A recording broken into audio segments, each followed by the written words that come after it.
Hello everyone. आज देखिए, आज हम लोग क्या कर रहे हैं, इकोनॉमिक्स का जो अपना लेक्चर है निर्धनता वाला या गरीबी जो पढ़ रहे हैं, ठीक है, उसको आज हम लोग कंटिन्यू करेंगे।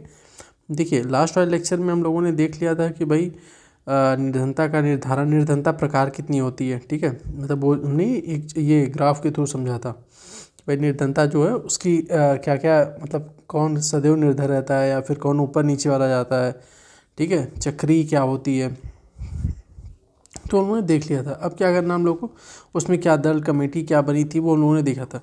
प्लस लास्ट वाले लेक्चर में देखिए डिस्कस किया गया था कि भाई नेक्स्ट लेक्चर में हम लोग चर्चा करेंगे इम्पोर्टेंट क्या। देखिए इसमें क्या होता है ना कि इम्पॉर्टेंट ये है कि आपको जब आप देखेंगे तो सीधे वो नाम पूछ लिया जाता है। जैसे नहीं कि आप देखेंगे कि भाई आप यूपी से पहले उठा के देखेंगे क्वेश्चन, या यूपीएससी में भी मैच दी फॉलोइंग में जैसे मान लिया पूछ दिया गया आपको, ठीक है, इसको एक मिनट ऐसे कर देखिए।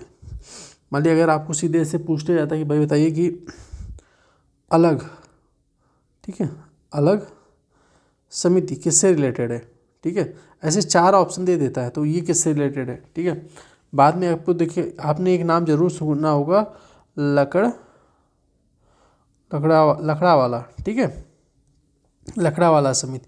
तो आपको अभी हम लोगों ने क्या किया था, हम लोगों ने यही डिस्कस किया था कि भाई इस चैप्टर में इंपॉर्टेंट ये है कि मान लीजिए देखिए निर्धनता संबंधित या फिर टाइम टाइम पे कुछ रिपोर्ट आती रहती हैं, आपको वो करंट से लिंक करना ही है। साथ में ही आपको जो ये समितियां हैं, ठीक है, जैसे आप नोट भी कर सकते हैं। देखिए एक है कि वाई के अलग समिति, ठीक है, ये भी इससे संबंधित है। ये 90 कह सकते कि 1977 में 1977 में 1977 में गठित की गई थी। क्या नाम था इसका, वाई की अलग समिति। दूसरी क्या थी, लकड़ा वाला समिति, ठीक है, ये 1989 में गठित की गई थी, ठीक है। अब फिर देखिए अगली समिति क्या थी, अगली समिति आप देखेंगे तो अगली समिति ऐसे क्या नाम था, आपने सुना होगा कि तेंदुलकर समिति, इनका नाम था, क्या था, तेंदुलकर समिति गठित की गई थी 2005 में, सुरेश तेंदुलकर, ठीक है, सुरेश तेंदुलकर, ठीक है। और फिर नेक्स्ट समिति क्या थी, आपने देखा होगा कि योजना आयोग द्वारा 2012 में ना एक कमेटी गठित की गई थी, कौन, सी रंगराजन के अध्यक्षता में कमेटी गठित की गई थी। बाद में इससे संबंधित एक अरविंद पनगड़िया, ठीक है, समिति गठित। तो आपको सीधे सीधे आपको देखिए इम्पॉर्टेंट इस चैप्टर में यही है कि आपको ध्यान रखना है कि भाई ये एक तो पहले सीधे मैच दी फॉलोइंग में आ जाता है कि ये समिति, ऐसे ऑप्शन देगा कि कौन समिति मतलब व्यक्ति जो है किस कमेटी के लिए, गरीबी के लिए निर्धारित किए गए थे, या फिर शहरीकरण के लिए, या फिर बेरोजगारी से संबंधित डाटा के लिए, ऐसे ऑप्शन करें। तो आपको पता होना चाहिए कि भाई ये तेंदुलकर समिति है तो ये इसके लिए निर्धारित थी कि इतने जो है 2000 मतलब ईयर भी आपको पता होना चाहिए। साथ में इन्होंने रिकमेंडेशन में कुछ बहुत ही विवादित या बहुत चर्चित जो चीज़ें थी वो आपको याद रखनी होगी, ठीक है। तो ये इस चैप्टर का सबसे बड़ा रोल तो यही है कि आपको ये याद रखना है, ठीक है। अब देखिए यहाँ पे क्या कह रहा है कि निर्धनता का जो वर्गीकरण है ना, निर्धनता का वर्गीकरण कह रहा है कि भाई कई प्रकार से होता है, ठीक है। एक विधि के अनुसार जैसे कि है कि भाई एक तो साधारण निर्धन, या कह सकते हैं सामान्यतः जो व्यक्ति निर्धन रहता है, ठीक है। अब देखिए यहाँ पे ये जो हम लोग चार्ट समझा था ना, सदैव निर्धन, मतलब कि ये गरीबी रेखा है, मतलब कि ये एक पावर्टी लाइन है, इसके नीचे जो है वो सदैव निर्भर है, ठीक है। एक सामान्य निर्धन वाला जो व्यक्ति होता है, ठीक है, कि सामान्य निर्धन कि भाई वो गरीबी बाउंड्री लाइन पे तो मतलब कि पास ही रहता है, मतलब गरीबी में भी तो जैसे मतलब गरीब इसके नीचे मान लीजिए सब लोग गरीब माने जाते हैं, लेकिन इसमें भी एक लेयर है ना कि यहाँ वाला तो एकदम गरीब होगा, उसके कंपेरिजन में थोड़ा सा ज़्यादा अमीर ये होगा, इसके कंपेरिजन थोड़ा सा ये होगा, फिर थोड़ा सा ऐसे करके ना गरीबी में भी तो लेयर है। तो यही है कि हो सकता है कि किसी साल एक टाइम पीरियड में उसको कुछ अच्छे रोज़गार या फिर मिल जाएगी, भाई मौसमी, नहीं भाई मजदूरी या फिर कहीं कुछ काम मिल गया तो वो एक टाइम थोड़े से समय के लिए, बहुत थोड़े समय के लिए वो एक सामान्य वर्ग में आ जाता है, गरीबी रेखा से ऊपर चला जाता है। एक होता है कि भाई चक्री होता है कि भाई जैसे कि नहीं होता कि भाई धान की आज कटाई का सीजन चल रहा है, उस टाइम उसको अच्छे खासे काम मिल रहे हैं तो वो क्या है, वो गरीबी रेखा में ऊपर है। मान लिया मौसम ख़त्म हुआ फिर वो नीचे, फिर किसी का मौसम आया या काम मिला तो फिर ऊपर चला गया, फिर नीचे, ऐसे ये एक चक्री होती है, ठीक है।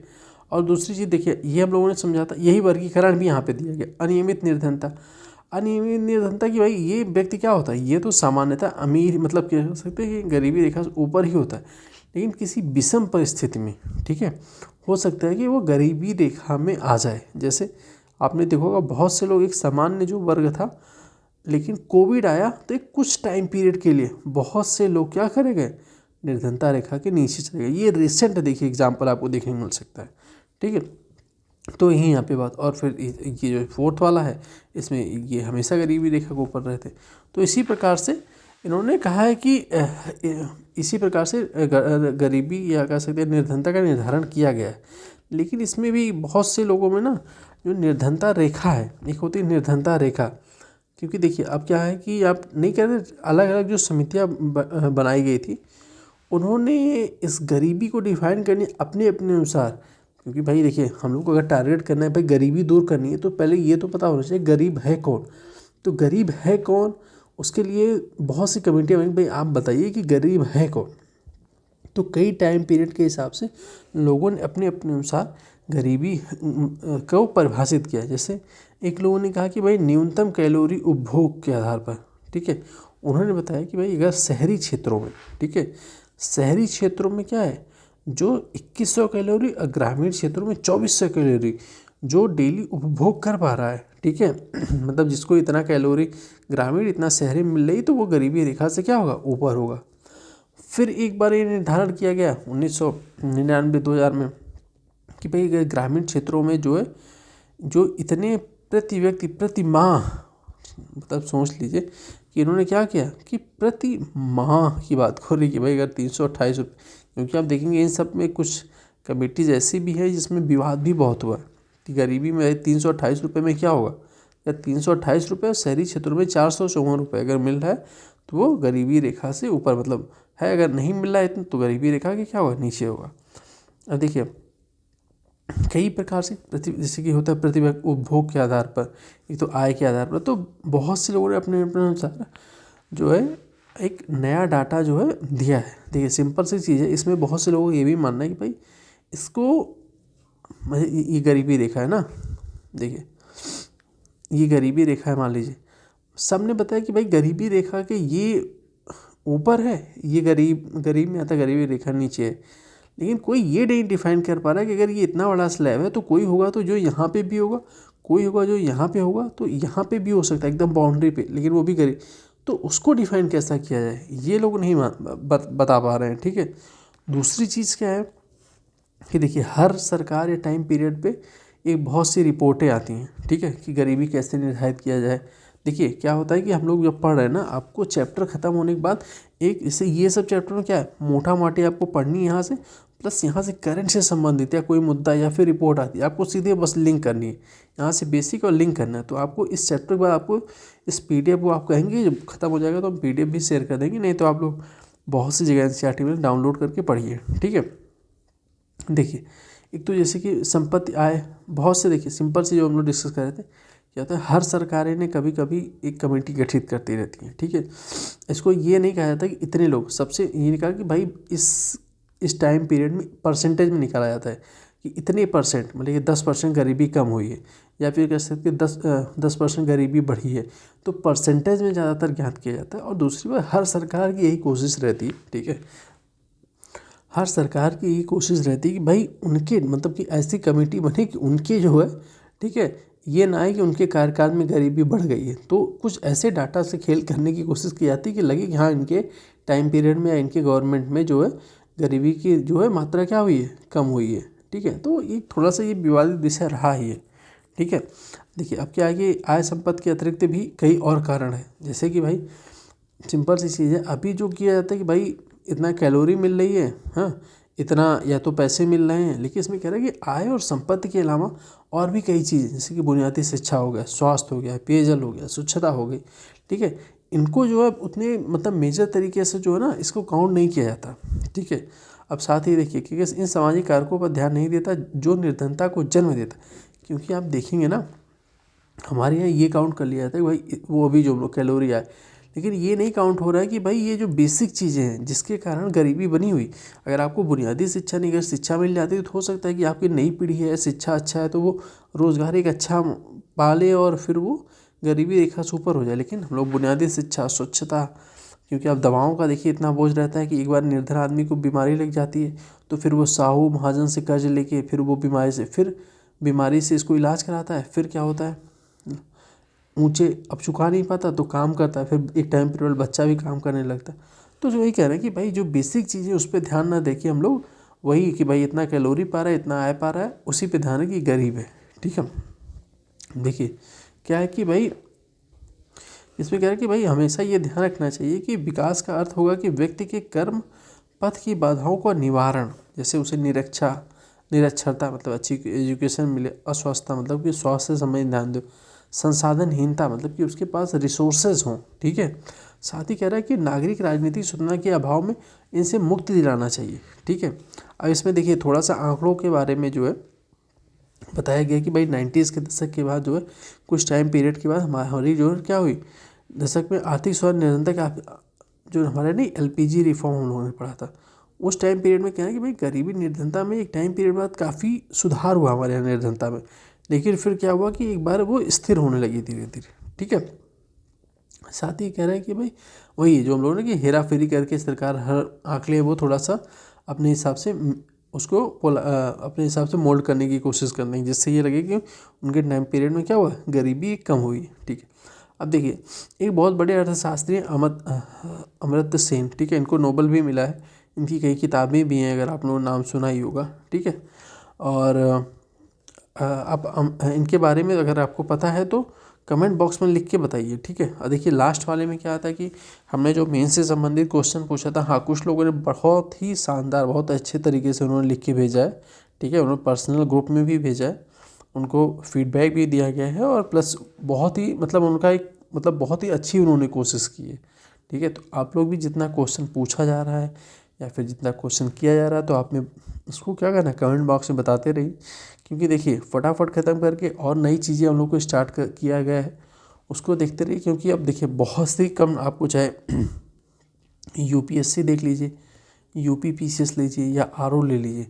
ठीक है, इन सब में क्या है कि बहुत ही बड़ी अपॉर्चुनिटी आपके पास 2-3 महीने से मिलेगी, सब आने वाली है। तो आपको अभी से बहुत ही वो कहते हैं कि एकदम हार्ड चैलेंज लेके पढ़ाई करिए। ठीक है, देखिए अमर्त्य सेन ने क्या कि इन्होंने एक सेन सूचकांक के नाम से एक चीज़ बताई थी, उसमें कहा था कि भाई मतलब निर्धनता, इसके थे निर्धनता अंतराल सूचकांक और वर्गित निर्धनता अंतराल उपकरणों का भी, ठीक है, इनमें में क्या होना चाहिए, प्रयोग किया जाना चाहिए। जैसे वही है कि उन्होंने वर्गित मतलब वही है कि भाई किस वर्ग में, कि भाई शिक्षा में कितनी है, ठीक है, स्वास्थ्य में क्या है, ठीक है, उपभोग में तो और कितना उपभोग हो रहा है और कितना पैसा है इसमें देख रहे हैं, लेकिन उन्होंने बेसिक जो चीज़ें हैं ना उसमें हम लोग नहीं ध्यान दे पा रहे हैं कि भाई बेसिक इन्होंने तो सेन सूचकांक में यही था कि इन मतलब दो चीज़ें, जैसे कि भाई हम लोग क्या मनी वाला और कैलोरी, इसके अलावा भी और बहुत सी चीज़ें जिसमें ध्यान देके तब ओवरऑल निर्धनता निकालना चाहिए। ठीक है, अब भारत में निर्धनों की क्या संख्या है, देखिए ये बेसिकली क्या है कि देखिए हम लोग इसको हल्का सा इसमें क्या लिखा है कि आपको ये जो टॉपिक है ना, जब निर्धनता की संख्या का अनुपात निर्धनता रेखा से नीचे जनानुपात बदल किया जाता है, मतलब कि कितना अनुपात में है कितना, वही ना, उसे हम व्यक्ति गणना अनुपात कहते हैं कि इतनी व्यक्ति निर्धनता है इतने, मतलब ये कह रहा है कि भाई निर्धन व्यक्ति गणना अनुपात ये होती है कि भाई इतने लोग ये गरीबी रेखा के नीचे हैं, इतने लोग गरीबी रेखा के ऊपर हैं, जब इस आधार तो उसको क्या कहते हैं, व्यक्ति गणना अनुपात कहते हैं। ठीक है,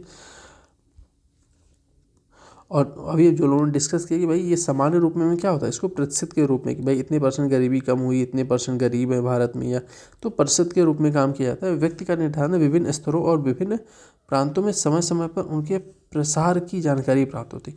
जाहिर सी बात है कि टाइम पीरियड पे होता रहेगा कि भाई अगर जांच होती रहेगी तो पता चल भाई कि इस टाइम इतने लोग निर्धनता रेखा के नीचे चले गए, राज्य के अनुसार भी अगर हो सकता है इस राज्य में इतनी निर्धनता है, क्योंकि देखिए ये तो पुराना आंकड़ा इन्होंने दिया है कि भाई ये है, लेकिन हाँ 2000 तक का है, लेकिन इसमें है कि भाई अभी भी जब जनगणना होती है तो यही आता है ना कि इस राज्य में इतने % निर्धन है या इतनी ग्रामीण शिक्षा है इतनी, तो ये कह रहे हैं कि वही है कि इसको राज्य के अनुसार पे, क्योंकि समय समय पे गणना होनी चाहिए और उसी अनुसार क्या होगा, जब गणना होगी तो पता चलेगा इतने % निर्धन है, और मतलब किसी स्टेट में मान ली X स्टेट में सबसे ज़्यादा निर्धन है तो उसके पीछे कारण भी पता चलेगा, तो फिर एक सुधार की नई प्रक्रिया होगी। ठीक है, अब वही है इन्होंने कहा कि भाई योजना आयोग जारी करता है, अब तो नीति आयोग है उसका जगह, अब तो नीति आयोग किसमें, CSO राष्ट्रीय प्रतिदर्श सर्वेक्षण संगठन द्वारा इसको क्या किया जारी किया।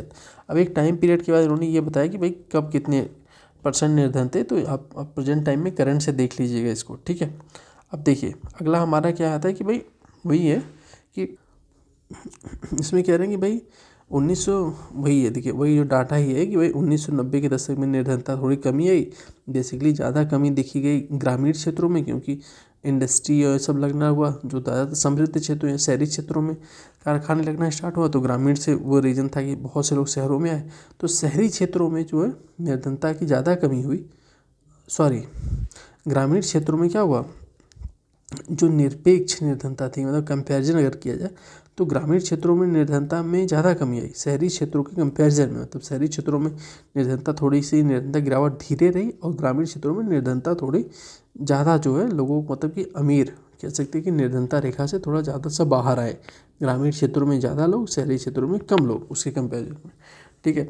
फिर कहना है कि भाई एक टाइम पीरियड के बाद ये धीरे धीरे क्या हुआ, अनुपात जो है स्थायी होने लगा बहुत ही। एलपीजी रिफॉर्म के बाद आज भी आप देखेंगे इंडिया में एक बहुत बड़ी मात्रा में गरीब या निर्धन लोग हैं। तो कह रहे हैं कि एलपीजी रिफॉर्म के बाद भी उतना हम लोग इसको अप्रिसिएट नहीं कर सकते कि भाई हमारे यहाँ गरीबी दूर हो गई। लेकिन हाँ सुधार हुआ, लेकिन बहुत बड़ी मात्रा में ना, ठीक है। तो यहाँ भी इन्होंने डाटा दिया सीधे। देखिए इसको हम लोग छोटा छोटा करके, अब क्योंकि यहाँ से हम लोग बेसिक, अब अगले में इसको नेक्स्ट लेक्चर में क्या करेंगे कि इस चैप्टर को ख़त्म करके आपको क्वेश्चन देंगे जो करंट से लिंक होता हुआ आएगा, ठीक है। तो आपको उसको लिखना है, हाँ, और आपको क्या करना है, लेक्चर सुनना है, थोड़ा सा पढ़ लेना है, ठीक है। तो सीधे आपको चीज़ें क्लियर होती है। और कोई भी डाउट रहता है बिना, आप डायरेक्ट कमेंट में भी पूछ सकते हैं, प्लस साथ में आप टेलीग्राम जो ग्रुप है उसमें भी आप क्वेश्चन पूछिए, तो आपको तुरंत जवाब दिया जाएगा, ठीक है। निर्धनता क्यों होती है ये हम लोग नेक्स्ट लेक्चर से कंटिन्यू करेंगे। तब तक के लिए आप लोग अपना लेक्चर देखते रहिए, रिवीजन करते रहिए। हाँ, कुछ और अगर आपको लगता है कि कोई और इनिशिएटिव स्टार्ट किया जाए आगामी परीक्षा को ध्यान में रखते हुए, तो ज़रूर बताइएगा, ठीक है। तब तक के लिए धन्यवाद।